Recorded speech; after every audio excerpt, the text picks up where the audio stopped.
Bienvenue dans cette nouvelle édition du Non-Stop Info au sommaire de l'actualité. En Côte d'Ivoire, l'association des ambassadeurs libres ensemble de la francophonie s'inquiète de l'atmosphère sociopolitique délétère qui prévaut actuellement dans le pays.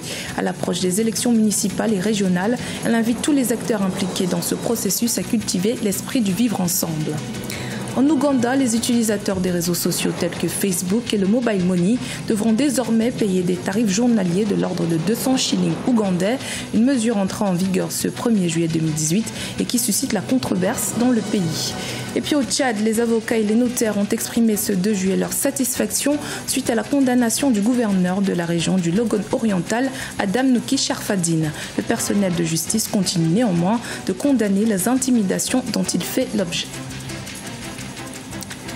Les dissensions au sein du parti unifié, l'éventuel troisième mandat du président de la République Alassane Ouattara, le boycott par une partie de l'opposition du prochain recensement électoral et bien d'autres sujets d'actualité crispent l'atmosphère en Côte d'Ivoire. La société civile ivoirienne, notamment l'organisation dénommée les ambassadeurs libres ensemble de la francophonie, appelle au dialogue pour mettre fin à cette atmosphère délétère au sein de la classe politique. Reportage de notre correspondant Olivier Jacotin. En Côte d'Ivoire, certaines organisations de la société civile montent au créneau pour inviter les Ivoiriens à la retenue et les politiques à épargner le pays d'un éventuel cycle de violence. En effet, la récente annonce du président Alassane Ouattara sur un éventuel troisième mandat et le boycott par une partie de l'opposition du recensement électoral suscite des inquiétudes dans l'opinion publique. Les ambassadeurs libres ensemble de la francophonie, une organisation apolitique ivoirienne, veut participer aussi à l'effort de paix en mettant l'accent sur la pluralité des opinions. Le message que je lance au peuple ivoirien, c'est que le peuple ivoirien est aujourd'hui un peuple certainement très mûr, ayant vécu des expériences, et le peuple ivoirien fera en sorte que chacun d'entre nous partira avec quelque chose en tête, c'est celui de ce qu'a été hier pour ne pas que devienne hier aujourd'hui. Les ambassadeurs libres ensemble de la francophonie ont déjà entamé une série de rencontres avec plusieurs personnalités ivoiriennes, dont le président de la commission électorale indépendante. Et pour préserver le climat de sérénité dans le pays, il compte élargir ses consultations à tous les acteurs politiques, sociaux et culturels. Les rendez-vous sont en train d'être acceptés par les uns et les autres. Nous allons leur lancer les messages. Les messages qui seront des messages positifs et qui feront en sorte que chacun s'acceptera. S'il y a un foyer qu'on peut éteindre, on ira l'éteindre. Si on a réussi, vous nous applaudirez. Si on n'a pas réussi, on contribuera au moins à ce que le feu ne continue pas, même s'il y a la fumée.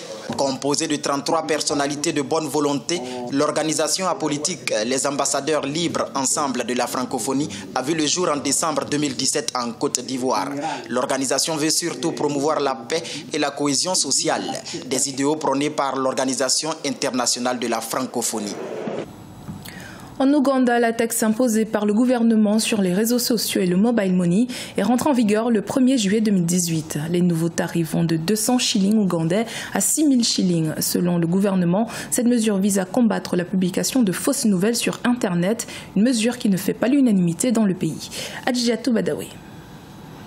La loi imposant une taxe sur les réseaux sociaux en Ouganda est rentrée en vigueur ce 1er juillet. Ainsi, les utilisateurs des réseaux sociaux tels que Facebook, WhatsApp, Viber, Skype ou le Mobile Money devront payer des tarifs journaliers de l'ordre de 200 shillings, 1400 shillings par semaine ou encore 6000 shillings ougandais par mois. Selon les plus hautes autorités ougandaises, cette mesure vise à limiter la propagation des fausses nouvelles sur Internet. L'État ougandais souhaiterait que les internautes ougandais deviennent plus responsables sur les réseaux sociaux. En dépit de ces avantages, des citoyens ougandais et l'entreprise Cyber Law Initiative ont demandé à la Cour constitutionnelle d'annuler la nouvelle taxe sur les médias. Le phénomène de fausses nouvelles, de fake news et de rumeurs est devenu récurrent avec l'émergence des PIC sur tout le continent africain. Alors, les tarifs sont véritablement exorbitants, mais je pense que c'est vraiment pour décourager les internautes ougandais dans cette pratique qui décrédibilise les États. Toutefois, la taxe ne s'applique pas aux utilisateurs des réseaux sociaux à but éducatif. Mais les citoyens ougandais comptent exercer une pression sur la Cour constitutionnelle lui demandant d'émettre une ordonnance abrogeant la loi sur cette taxe.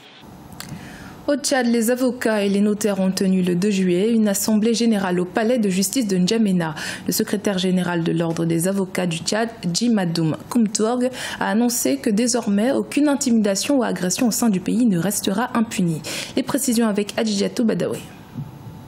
Au palais de justice de N'Djamena au Tchad, les avocats et les notaires ont exprimé ce 2 juillet leur satisfaction suite à la condamnation de l'ex-gouverneur de la région du Logone oriental, Adam Noki Sharfadine. Bien que satisfait, le personnel judiciaire a également dénoncé les menaces et les intimidations dont les procureurs d'Iriba et de Gosbeida ont été victimes ces dernières semaines. À compter de ce jour, nous condamnons tout acte d'intimidation qui pourrait arriver aux acteurs judiciaires. Nous mettons en garde les auteurs des agressions et des menaces contre tout citoyen dans ce pays. Et nous disons que ces actes ne resteront pas impunis. Aussi, nous veillerons à ce que cela cesse. Suite à l'interdiction des marches pacifiques par le ministre tchadien de la Sécurité publique, le personnel judiciaire évoque une violation des droits de l'homme. Il va devoir, primo, que le pouvoir public assure l'indépendance à la justice. Deuxièmement, il faut que les autorités administratives soient donc mises à l'écart des interventions intempestives sur